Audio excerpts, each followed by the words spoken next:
Assalamu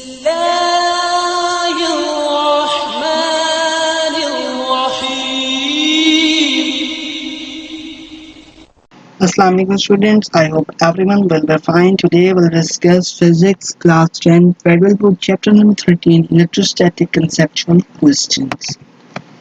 Now question number 13.1 है जी, a charge rod attract pieces of paper after while these pieces fly away. Why? जब charge rod है हमारे पास तो वो PCs of paper को attract करेगी, लेकिन कुछ देर बाद क्या होगा कि वो पीसीज जो है वो रॉड से अलग होना शुरू हो जाएंगे. इसकी रीजन क्या है? When paper pieces are in contact with the rod due to opposite charges, they attract each other and paper pieces got stick with the rod. जब पेपर के पीसेस जो हैं वो अपोजिटली चार्ज रॉड के साथ contact में तो क्या करेंगे, रॉड की तरफ अट्रैक्ट होंगे और वो रॉड के साथ चिपक जाएंगे. After while some electrons of paper pieces got shifted to the rod, और फिर क्या होगा, थोड़ी देर बाद इलेक्ट्रॉन्स पेपर से निकल के जो है वो रॉड की तरफ शिफ्ट होंगे. And now due to the same charges they repel each other and paper pieces fly away. और इस तरह क्या होगा, दोनों ऑब्जेक्ट जो है वो सेम चार्ज आ जाएगा और जिसकी वजह से वो एक दूसरे को रिपेल करेंगे. और यही वजह है कि थोड़ी देर बाद जो है वो पेपर की पीसेस जो है वो रॉड से गिरना शुरू हो जाएंगे, फ्लाई अवे हो जाएंगे. Question number 13.2. How much negative charge has been removed from a positively charged electroscope if it has a charge of 7.5 into 10 minus 11 coulomb? कितना नेगेटिव चार्ज रिमूव होगा पॉजिटिवली चार्ज इलेक्ट्रोस्कोप से अगर उसका जो charge है वो है 7.5 into 10 minus 11 कूलम. हमें चार्ज है 7.5 into 10 minus coulomb. Charge on one electron कितना होता है 1.6 into 10 minus 19 कूलम. फाइंड क्या करना है जी, number of particles. N formula हमारे पास है n is equal to Q by E. जब हम इधर q और e की वैल्यू जो है वो पुट करेंगे तो हमारे पास जो नंबर ऑफ नेगेटिव चार्ज रहेगा वो आएगा 4.69 into 10⁻⁸ particles. Question 13.3. In what direction will a positive charge will move in an electric field? Electric field में positive charge किस direction में move करेंगे? In an electric field, the positive charge will move from high to low potential in the direction of electric field line. Electric field में क्या होगा, positive charges high potential से low potential की तरफ move करेंगे और इनकी direction क्या होगी, same होगी direction electric field lines की. अब यहाँ पे क्या है, यहाँ पे पॉजिटिव है और यहाँ पे नेगेटिव है. ये हायर पोटेंशियल है, लोअर पोटेंशियल है. पॉजिटिव चार्ज हायर पोटेंशियल से लोअर पोटेंशियल की तरफ मूव कर रहा है और उनकी जो डायरेक्शन है वो सेम है इलेक्ट्रिक फील्ड की. Now question 13.4. Does each capacitor carry equal charges in series combination? Explain. Series combination में क्या तमाम कैपेसिटर जो है वो सेम चार्जेस को कैरी करेंगे, हमने उसको एक्सप्लेन करना है. Yes, each capacitor carry equal charges in series combination. जब हमारे पास कैपेसिटर सीरीज कॉम्बिनेशन के अंदर कनेक्टेड हैं तो तमाम कैपेसिटर सेम चार्जेस को कैरी करेंगे. As in series, each capacitor is connected side by side together. It gives one path for the charges to flow. Series में क्या होता है, एक कैपेसिटर हर दूसरे से साइड बाय साइड कनेक्टेड होता है और हमारे पास सिंगल पाथ होता है चार्जेस की फ्लो के लिए.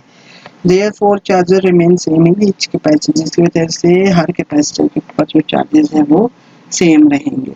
The coulomb charge across the plate will be equal because the same amount of current flow exists through a series circuit as all capacitors are being supplied with the same number of quantity of electron.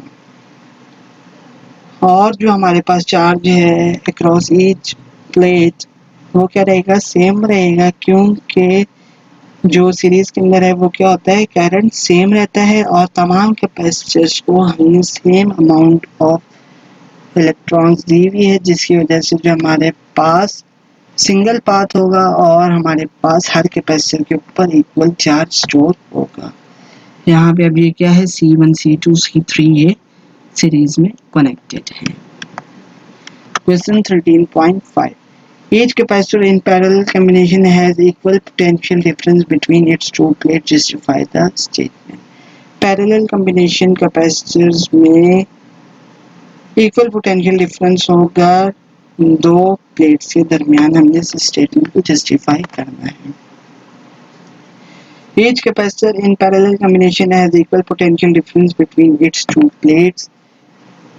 सारे capacitor जो कि parallel combination के अंदर connected है उनकी plates के दरमियान equal potential difference होगा। रीजन क्या है?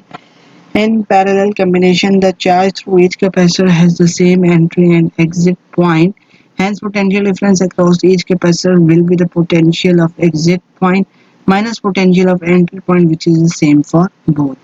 Parallel combination में क्या होता है, जो हमारे पास चार्जेस हैं कैपेसिटर के उनका जो है वो सेम एंट्री और सेम एग्जिट पॉइंट होता है, जिसकी वजह से पोटेंशियल डिफरेंस जो है वो तमाम कैपेसिटर्स में क्या होगा, potential of exit point minus potential of entry point which is same for both.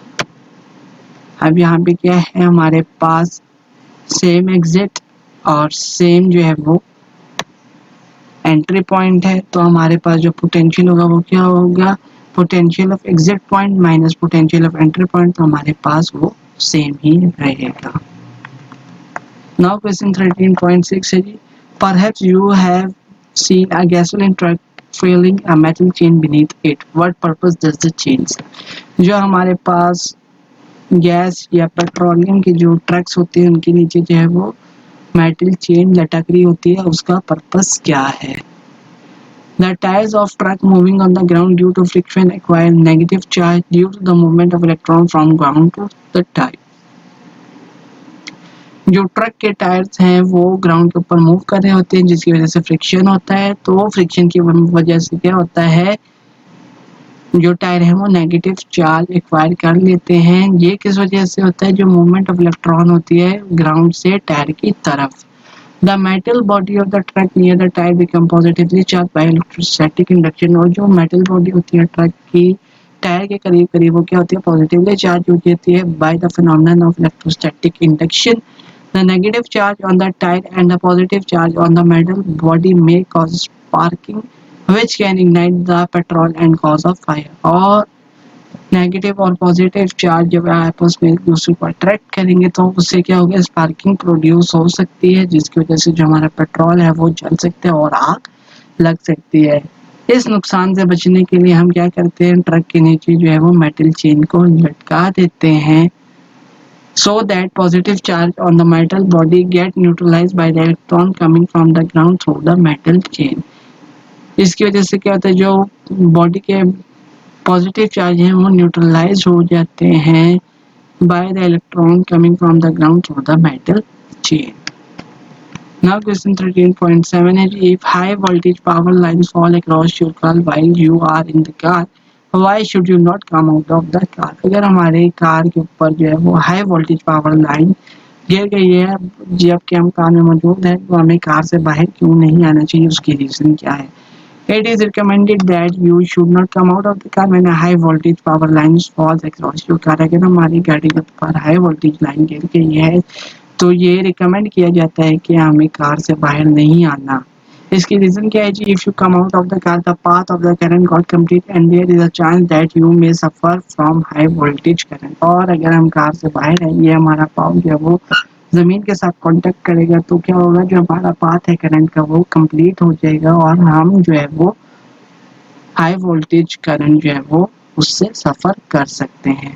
Moreover, the tires of car are an insulator of electrically, so the current will not pass through from the car to ground. तो जो गाड़ी के tyre होते हैं वो क्या होते हैं, इलेक्ट्रिकली इंसुलेटेड होते हैं, वो इलेक्ट्रिसिटी को अपने पास से पास आउट नहीं होने देते, जिसकी वजह से जो है वो करंट जो है वो ग्राउंड में नहीं पहुंचेगा। But when the door is open and body have contact with the earth, और लेकिन अगर जब हमारी कार का जो है वो डोर खुला है और हमारी बॉडी जो है वो अर्थ के साथ कांटेक्ट में है, तो क्या होगा, बॉडी से जो है वो करंट पास होगा और वो ग्राउंड में रीच करेगा, जिसकी वजह से हमें जो है वो करंट भी लग सकता है और ये हमारे लिए नुकसानदेह साबित होगा।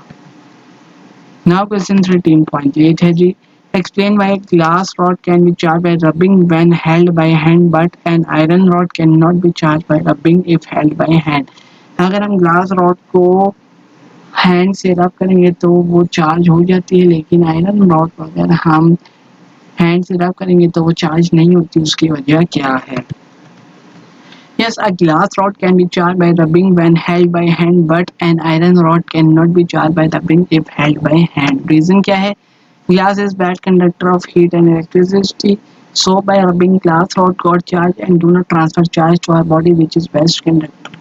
अब ग्लास चूंकि जो क्या है बैड कंडक्टर है हीट और इलेक्ट्रिसिटी का, तो जब हम ग्लास रॉड को अपने हाथ से रब करते हैं तो क्या होता है, जो हमारी बॉडी से चार्ज है वो उधर ट्रांसफर हो जाते हैं, लेकिन ग्लास रॉड जो है वो ट्रांसफर नहीं करता चार्ज हमारी बॉडी में, जो कि बेस्ट कंडक्टर है हमारी बॉडी।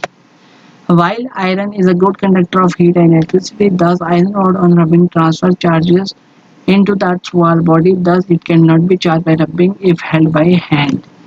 जबकि आयरन जो है वो गुड कंडक्टर है तो इलेक्ट्रिसिटी का, जब हम उसको रब करते हैं थ्रू आवर हैंड तो वो क्या करता है हमारी बॉडी में से चार्ज को जो है वो ट्रांसफर कर देता है टूवर्ड्स द अर्थ, जिसकी वजह से रॉड जो है वो हमारे हाथ में अगर है तो वो चार्ज नहीं हो सकता अगर हम उसको रब करें। Now that's all about conceptual questions of chapter number 13. I have to static. Thanks for watching. Please like my video and share my videos to other friends and press the bell icon for the subscription in order to get a notification for all the videos which will be uploaded in future. Inshallah, in next video we'll discuss chapter number 13, electrostatic numerical problem questions. Till that time, take care. Allah Hafiz.